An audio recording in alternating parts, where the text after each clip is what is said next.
Good evening, friends. Welcome to episode 31 of the SuperLarz vlog. In today's episode, we'll go over some of our thoughts, feelings, musings, and whatever else we can think of, summing up D23, the Ultimate Fan Expo, which we attended last weekend. There were a lot of big announcements, some good, some bad, some indifferent, and to go along with that, a lot of good, bad, fun, and kind of boring things. So we'll go through all of it, and I'm inviting you to come along for the ride. So buckle up, strap in, and let's go. For today's D23 review, we are taking a walk around Mission Bay. There are a lot more people out today than I was expecting along the bay. It's actually been a while since I've been over here. It is usually a lot calmer than the boardwalk, and it is today as well, but there is still a lot of people running, cycling, getting their steps in after a long day of work. You can see some people playing volleyball on the beach. There are some sailboats off in the distance here to the left. This part of the bay is supposed to be a no-wake zone, so you see a lot of sailboats and other non-motorized watercraft. If it is a windy enough day, you'll see some windsurfers out there. If it's a relatively calm day, perhaps you'll see some people out there in their kayaks. This is also where the infamous, well, at least locally infamous, Floatopia took place. Before I moved to San Diego, I'd been here for visits, and when I was visiting, you were actually allowed to drink alcohol on the beach.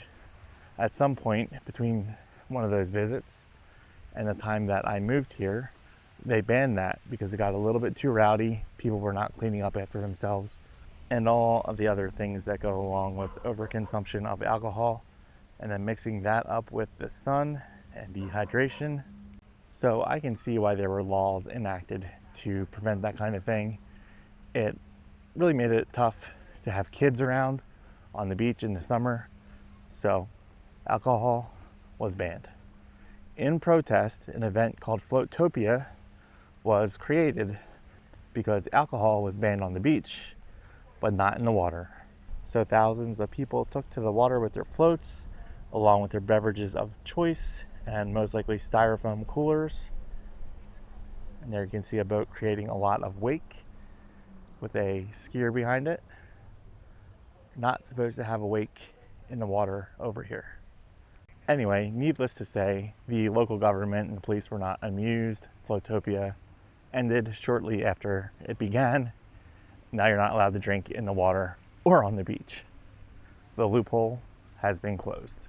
But we are not out here to talk about Floatopia. We are out here to talk about D23, the Ultimate Fan Expo, that took place in Anaheim this last weekend. D23 is an event that happens every other year. At least that's how often it's been happening. That's not to say that they could not change that schedule in the future. They also do a smaller event in Florida. I think it's called Destination D23. The D23 Expo is kind of Disney's Comic-Con. Now, Disney itself contains all of these other companies like Lucasfilm, Marvel, ABC, ESPN, and a bunch of other subsidiaries as well, National Geographic. And all of these different groups come together to put on this big expo. Now, one of the common things that I get asked is, how does D23 compare to Comic-Con International? And the answer is, they are similar in a lot of ways, but they're also very different events. D23 is a lot more corporate. There are a lot more big booths. This year they didn't even have any independent, smaller sellers. All of the booths were large corporate entities, and that probably took some of the enjoyment away from the event, quite frankly. Nowadays, Comic-Con International, taking place at the San Diego Convention Center every July, is a huge event that has outgrown the convention center. There are so many activations that take place up and down all of the streets surrounding the convention center in the Gaslamp quarter of San Diego. And there are also activations that are inside the convention center on the floor. Typically, the activations at D23 and Comic-Con International have very long lines and they move very slow. So this year, D23 had a lot more activations than I feel like they did previously. There was a lot of waiting in line to get into those activations, but D23 is fully contained within the Anaheim Convention Center, with the exception of the 3 big events that they do at the Honda Center since the last D23, which you need a separate ticket for. That's something that is somewhat frustrating as well. So compared to Comic-Con, D23 is a lot more corporate. There's a lot more roaming entertainment because it's a lot more controlled in that way. The entire event feels a little bit more sanitized, but it is still a lot of fun. There's a lot of waiting in line, a lot of trying to figure out where you should be. Whereas Comic-Con San Diego, there are lines everywhere. You never even know if you're in the right line until sometimes it's too late. So D23, Comic-Con, similar but different. The panels at D23 are also a little bit more sanitized. There are much fewer panels, but they are typically in much bigger rooms. And the panels themselves are obviously to promote different corporate Disney and Disney family of companies products. So we saw a panel for Spider-Man. We saw a Walt Disney 125 Years of Magic panel. I saw other panels for like Zootopia. And then there are the big ones at the Honda Center. Getting to the Honda Center from the Anaheim Convention Center is not that convenient. They do provide a shuttle bus, which if you have the option to drive, I would always take the option to drive, because the shuttle bus line to get back looked like it was the longest line of the weekend, both on Friday and Saturday. And I did not see it on Sunday because we were out of there pretty quickly. But Friday and Saturday, that line was thousands of people long. So for the big panels, not only do you have to pay separately for a separate ticket on top of your convention center ticket, but you have to travel for them. Now, the content of those panels is designed to wow you because of that, right? They put on all these performances, they have a whole bunch of celebrities, they do all of these things to make it worthwhile. And whether or not that is worthwhile to you depends on how much you like to be entertained and how much you like the entertainment that they provide. So on Friday night, they did the movies and TV type products and panel for that. On Saturday is the parks and cruise ships. And then Sunday is the Disney Legends induction ceremony. My friend pointed out to me that this year it felt like they had a lot more announcements on Friday at the movie panel. And you know what? After I thought about it, I agreed with her. It was like one announcement after the next. There wasn't a whole lot of entertainment between things. It started out really good and ended again with a lot of entertainment, some good entertainment value. But in between there was some entertainment. It just wasn't super appealing to me. Friday started out pretty strong. Josh D'Amaro came out and basically introduced himself as CEO of Disney. It was his first D23 as the CEO. He has been a D23 before. Last year he did the entire parks panel. He was the host of it. So this year he just stepped out for a few minutes, said a few words. I thought he did a good job. And then the movie introduction started with a bunch of legacy sequels. I think we saw Princess Diary 3, which not super appealing to me, but I'm sure there is a crowd for it. And then we saw The Simpsons. And then after that we saw Romeo and Michelle. Lisa Kudrow was there, so that was cool. As well as The Simpsons, the new Simpsons movie, which had a cool little interaction with Bart beforehand. They also showed some very early animation for the new Simpsons movie. It was pretty cool to see where they are at in the process. It was very early. It was not fully animated, but it was still cool enough where you could see what they were trying to do with it.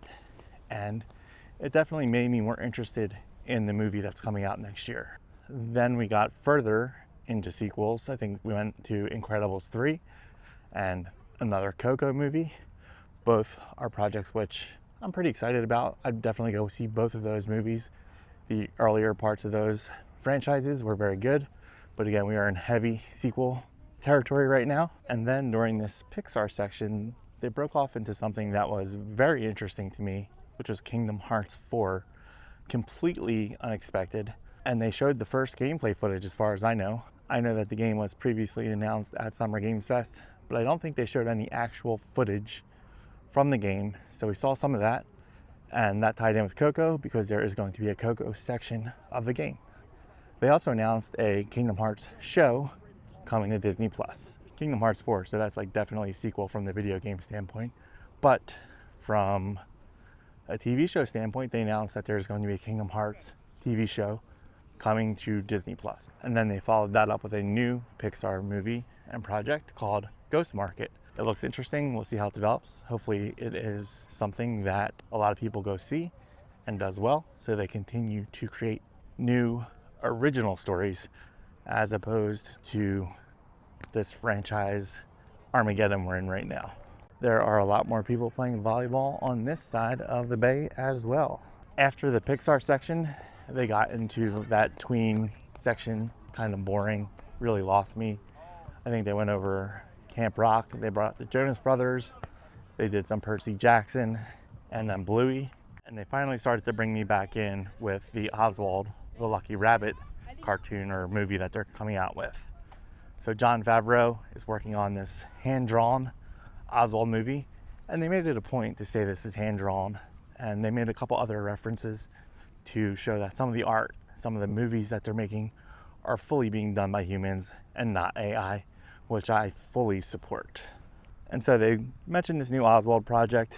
If you don't know the backstory on Oswald the Lucky Rabbit, he was really Walt Disney's original Mickey Mouse. He went across the country to ask for a raise to continue making the cartoons and basically got told to stuff it. He was fired, and the studio hired away all of his animators.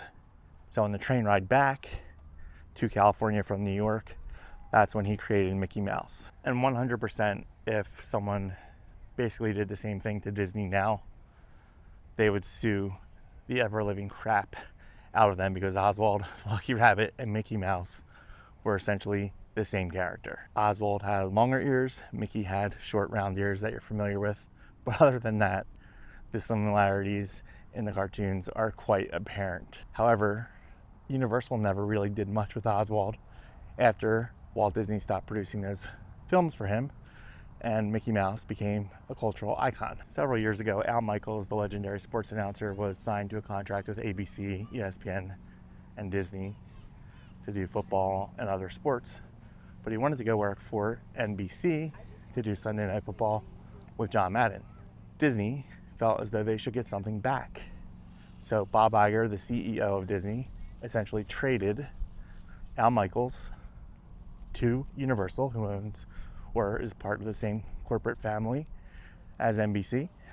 And in exchange, they got the original Walt Disney Oswald the Lucky Rabbit back. Oswald has had merchandise and actually has a store at Disney California Adventure named after him. He has done meet and greets there as well. He has appeared in some Disney shorts, but he is getting his own movie, again, a project headed by Jon Favreau. So it actually looks pretty cool, and I look forward to seeing it. So this kind of reeled me back in to the movie presentation. And I may be getting some of this out of order, but they got into some Marvel properties. They showed a short trailer for Vision Quest. That looked cool. It's essentially a sequel to WandaVision and the Agatha All Along series. However, it is one of those Disney Plus TV shows that I got too overwhelmed with and kind of made me walk away from the MCU as a franchise. They also showed what I think was the Comic-Con trailer for Doomsday. That was pretty cool. And then they wrapped up this section of the show with a teaser for a new X-Men movie. And I feel like that was one of the most exciting announcements and one of the things that I'm looking forward to most. For Lucasfilm, they talked a little bit about the Ahsoka Season 2. Didn't watch Season 1, really haven't been able to get into the Star Wars TV shows since maybe Season 3 of Mandalorian. And then they showed Star Wars Starfighter, which comes out on the 50th anniversary weekend of the original Star Wars. And I thought that looks pretty cool. So hopefully that movie turns out well. I'm excited to see it. And they also announced, I think it may have been announced previously, they're going to re-release the 1977 version of Star Wars. They closed the show with a bunch of announcements for Disney Animation. I think Hexed, Zootopia 3, Frozen 3, and maybe one other project in there. Hexed looks pretty cool. We'll see how it turns out. Frozen 3, the way they were going to announce it was a big kind of splash, but they had technical difficulties. But they ended up having Idina Menzel and Kristen Bell sing a song together, which was pretty nice to see. And that was pretty much it. Overall, I think would I rather have stayed at the convention center and did some of the panels that were conflicting with the Disney movie night? In hindsight, the answer is yes. Disney movie night, they made a lot of announcements, but it really wasn't that entertaining. It was a relatively mundane and boring event. So that was a complete contrast to Saturday night, which last year, or last D23 2 years ago, on Saturday night, they made a lot of announcements. Josh D'Amaro famously said all of the projects he's announcing that evening were shovel ready. Now, some of these projects are in motion, some of them are not quite started, but they are all approved, permitted, and ready to go. This year, basically what they did was went through each of those projects that were announced 2 years ago and gave us a little bit more information about them. Because the panel was not that exciting with new announcements, they included a lot of entertainment. The setup for the panel was essentially Neil Patrick Harris hosting a Tonight Show style talk show while mixing in a Carousel of Progress theme, which Carousel of Progress is actually something I enjoy a lot. So I actually loved it. I got a lot of the subtle jokes that he made, a lot of the parody, and I thought it was really entertaining.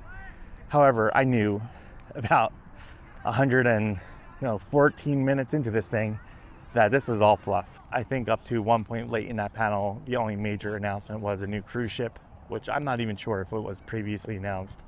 I could also care less about Disney Cruise Line. They have enough ships. If I want to take a cruise, there are plenty of options. Previously, they had also announced they are doubling their West Coast sailings, so they re-announced that at this event. Again, sailing on a cruise ship on the West Coast isn't really exciting. Sailing out of the East Coast in Florida, where you get to go to all the different islands, is a lot more exciting of an opportunity. But it sounds like they're going to have Alaska, which would be an awesome cruise, and maybe some other ports. So we'll see how it goes here on the West Coast. I was also really happy to see John Stamos hosting one of the sections. I had said to someone previously I would love to see him host this type of event. I don't know that he has the showbiz chops that NPH does as far as live performing. So it was a good way to work him in, and also was something that I was really excited to see. So I was enjoying myself. I know there's a lot of people who complained about this, but I was entertained. Like I said earlier, I think they were like, okay, we don't have a lot to announce, so let's just jam 2 hours of entertainment down these people's throats. And I'm here for it. I enjoyed the event. I need to be entertained. If it is just one announcement after another, like Friday was, I want to fall asleep. So I really enjoyed Saturday. And then we got to the end. And there are two huge projects that people who go to Disneyland and people who are longtime fans of Walt Disney World have been dreaming about, arguing about, chatting about online for decades.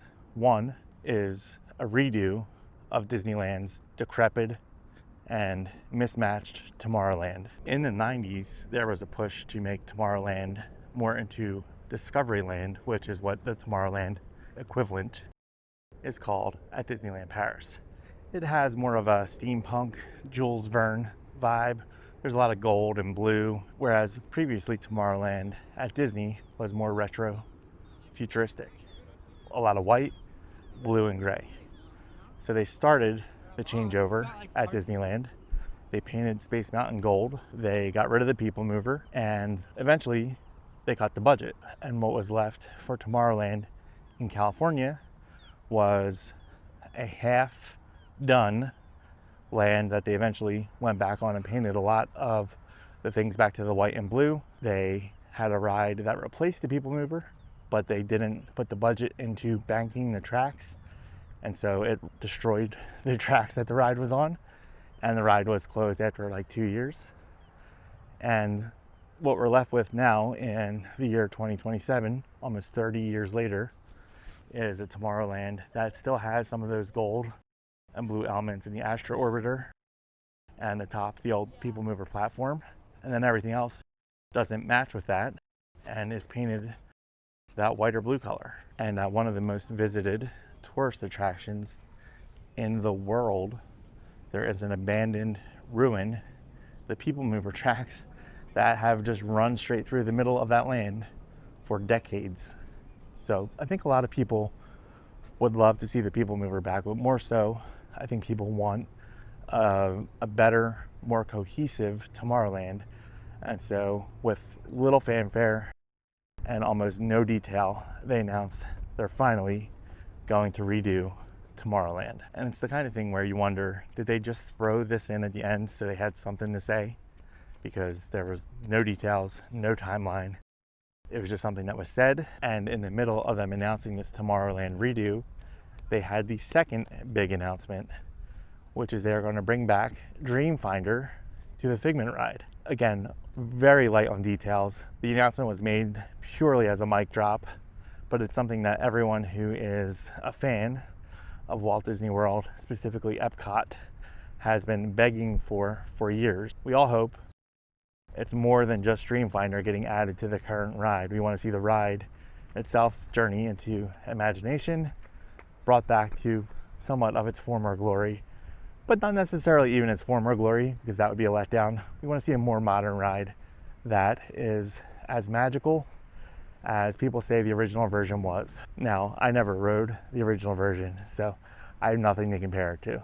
But the current ride for Figment, Journey into Imagination at Epcot, it's okay. It's a short, dark ride. It'd be nicer if it was a little bit longer, because after a hot day at Epcot, that air condition, that's exactly what the doctor ordered. So I really enjoyed the Saturday panel. There was a lot of different things announced previously that this year they went through details on. They kind of walked through the name for Villains Land, the different rides that would be in Villains Land. They talked more about what the Coco ride at Disneyland would be like. They talked more about the Encanto ride at Disney World would be like. It looks like it's going to be a trackless ride like the Mystic Manor or Runaway Railway. They informed us that Harrison Ford would actually play Indiana Jones in the Indiana Jones ride coming to Florida. If you don't know, there is a Harrison Ford look-alike, somewhat. It doesn't look or sound too much like him, so Disney wouldn't get sued. But Harrison Ford is not present in either the Tokyo or Disneyland Indiana Jones rides because Disney broke their promise to Harrison Ford about using his likeness for advertising way back when they opened in the 90s. So he pulled his likeness rights from Disney to use him in the attraction. So basically, it's a okay look-alike and somewhat similar sounding guy, but not close enough that Disney would get sued over it. Friday night was a lot of substance, minimal style. Saturday night, mostly style, almost all style, very little substance, highly entertaining. And then we get to Sunday. Sunday was the Disney Legends ceremony. Think of like Disney Legends as kind of like the Hall of Fame for Disney, kind of like their Oscar Lifetime Achievement Award. So there was a bunch of inductees from the various families of companies that Disney owns. It started off with Lin-Manuel Miranda. He did a musical acceptance speech, which is kind of funny, and it was super adorable. They did a whole musical number before that, kind of a This Is Your Life for Lin, and that was highly entertaining. After that, a lot of the entertainment value fell off for the event on Sunday, but I was really happy to see Steve the Pirate get his Disney legend status. He is someone who has actually been in almost all the Disney animated movies in one way or another for decades now. He's considered their good luck charm, but he's a really cool guy. I never met him, but who doesn't love Steve the Pirate. For Sunday, I thought all the introductions were well done. All the video packages were well done. I know Dwayne Johnson went way over on time. He refused to read from a teleprompter or prepare his speech, but I thought what he said was pretty appropriate and really from the heart. I thought Bob Iger generally had a pretty good speech as well. Anne Hathaway and the Jonas Brothers said all the right things. Overall, solid event. Is it worth going to? Arguably. Depends on if there's someone there being inducted that you are a huge fan of. If so, it's definitely a green light. If not, it's something you could skip. So to kind of sum up my thoughts on the convention hall, the panels, as well as the Honda Center, D23 can be a lot. It is a lot of fun though. You can have a lot of fun at D23. There are a lot of free giveaways at booths if you're willing to wait in the line or accomplish small tasks. For example, we got mystery pins at the Hulu booth for taking pictures with upcoming shows. That was easy enough. We actually saw a preview of the next season of American Horror Story. That was a cool activation. So we got a couple mystery pins from that. Perhaps one day we'll open those either on a video. I'm not sure. They're probably going to go in a storage unit somewhere and be forgotten about for a decade before I get back to them, but we'll see. I think like a lot of pop culture expo or conventions, D23 has kind of gotten a little bit too big for its britches. Perhaps it should be an every year event. The lines are very long. It can be kind of mind-numbing waiting in some of them. However, there's enough entertainment around. There are a lot of things to do. If you can get into the panels, there are a lot of interesting panels. There are plenty of great legends you can meet, people who helped create either stories, animations, comic books, or movie stars. And for all of that, if that is something that appeals to you, it is definitely an event worth attending. Is it better than Comic-Con International in San Diego? Probably not. It's a little bit more corporate, like I said. Comic-Con, despite the fact that it's been going on for decades and that it's nearly impossible to get into, is still run like a mom and pop shop. Comic-Con has a lot of independent vendors, whereas D23 you basically have to enter a virtual queue every morning to hope to be allowed to enter a store to buy things, or you can wait in a standby line if they choose to open that standby line, and that's for every store almost. Whereas Comic-Con does the virtual queue, or I don't know what they call it, but where you basically apply and they tell you what you can and can't do a couple weeks in advance. They only do that for certain big items. D23 does it for almost every store. So D23 2026 to good. The event itself is a lot of fun. The energy in and around the event, the convention center, the Honda Center, in the panels, it's awesome. It is infectious and it will make you feel like you can go a million miles. The bad, there are lines upon virtual queues at 6 o'clock in the morning with more lines and more lines. There's also not a lot of good food options. They did have food trucks outside of the convention center. There are also some restaurants locally if you want to go a little bit further away. However, unlike Comic-Con in San Diego, where there's an entire downtown full of restaurants, outside the Anaheim Convention Center, there are a couple chains and then the food trucks. So eating there, not so great. And now for the ugly. Number one, the virtual queues. Waking up at 6 a.m. to maybe be allowed to go shopping later that day. Not great. That needs to be handled in a different way. You have to basically, the same way Comic-Con makes you sign up in a lottery for different purchases, you have to do the same thing at D23 for every panel you want to attend. You only get to pick a few of them, and you may or may not get chosen for any of the panels that you picked. If you are not chosen for a panel, there may or may not be a standby line. This year at the convention center in Anaheim, they had 4 stages, 2 of which were very small. In previous years, they used the arena as well. This year, no arena. Not sure why. Maybe there's construction or maybe there is some other reason why. But they had 2 really small rooms that were hard to get into. Then they had the archive stage on the 3rd floor, which was a little bit of a bigger room. Not huge though. And then they had the premiere stage, which was a much larger room.